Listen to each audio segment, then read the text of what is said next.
Welcome to Siddhivinayak Education Institute.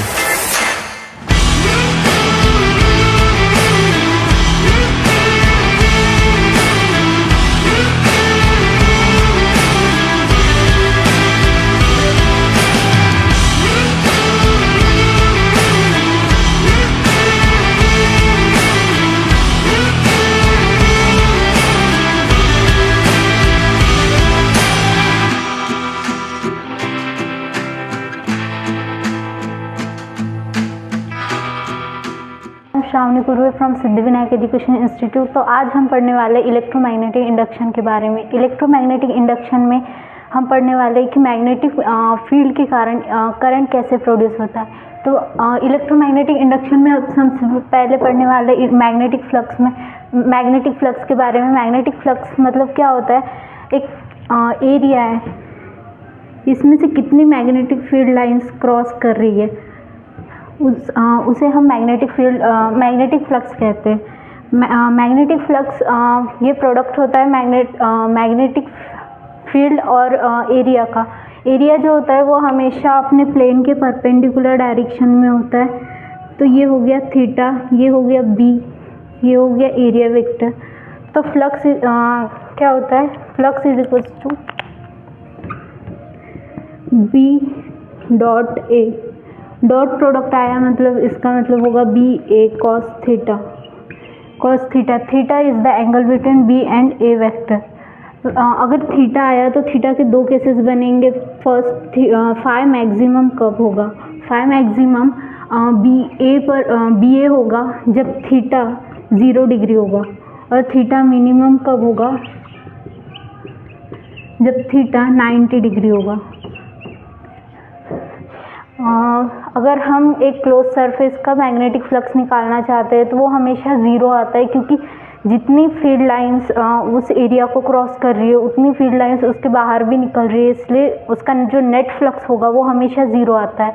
उसके बाद हम पढ़ेंगे फराडे के फर्स्ट लॉ के बारे में। फराडे ने करंट प्रोड्यूस करने के लिए कंडीशन के बारे में बताया था। जो हमने मैग्नेटिक इफेक्ट्स ऑफ करंट में पढ़ा था, ओस्टेट करके एक साइंटिस्ट थे, उन्होंने एक करंट कैरिंग वायर के साइड में एक कंपास रखा था जो डिफ्लेक्शन शो कर रहा था, जिसकी वजह से मैग्नेटिक फील्ड लाइन प्रोड्यूस हो रही थी। ये जो फराडे जो साइंटिस्ट थे वो उसका रिवर्स करना चाहते थे। ये मैग्नेटिक फील्ड की वजह से करंट प्रोड्यूस करना चाहते थे। तो इन्होंने एक कॉइल लिया था,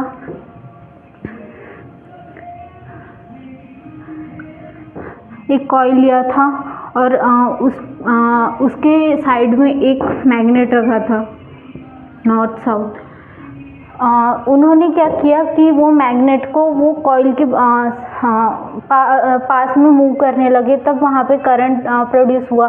करंट प्रोड्यूस हमेशा क्लोज सर्किट में ही होता है, क्योंकि करंट हमेशा क्लोज सर्किट में ही प्रोड्यूस होगा। ईएमएफ प्रोड्यूस होगा तो करंट प्रोड्यूस होगा। अगर ओपन सर्किट लेते हैं तो ओपन सर्किट में ईएमएफ प्रोड्यूस होगा बट करंट प्रोड्यूस नहीं होगा।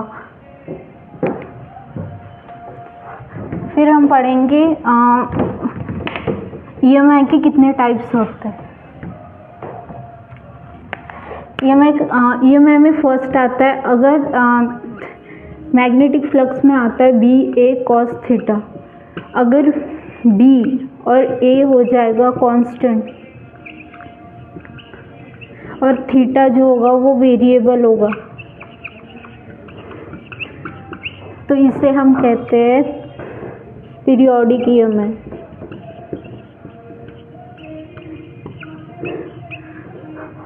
सेकंड इसमें देखेंगे, अगर बी और थीटा कांस्टेंट हो जाए तो ए अगर वेरिएबल हो जाए तो इसे कहते हैं डायनामिक ईएमआई।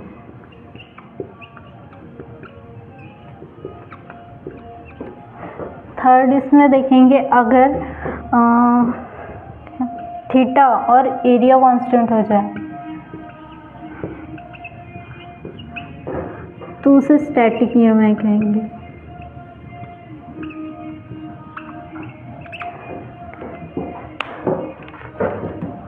फराडे ने अपने सेकेंड लॉ में बताया था कि ईएमएफ प्रोड्यूस होगा तो कितने अमाउंट में प्रोड्यूस होगा। तो उन्होंने एक इक्वेशन दी थी कि जो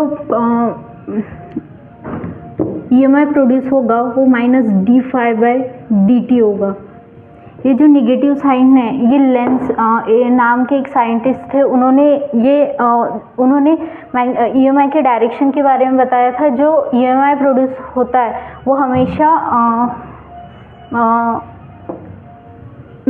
जो मैग्नेट की वजह से जो फील्ड लाइंस प्रोड्यूस हुई है उसके अपोजिट डायरेक्शन में प्रोड्यूस होता है। आज के लिए बस इतना ही, थैंक यू।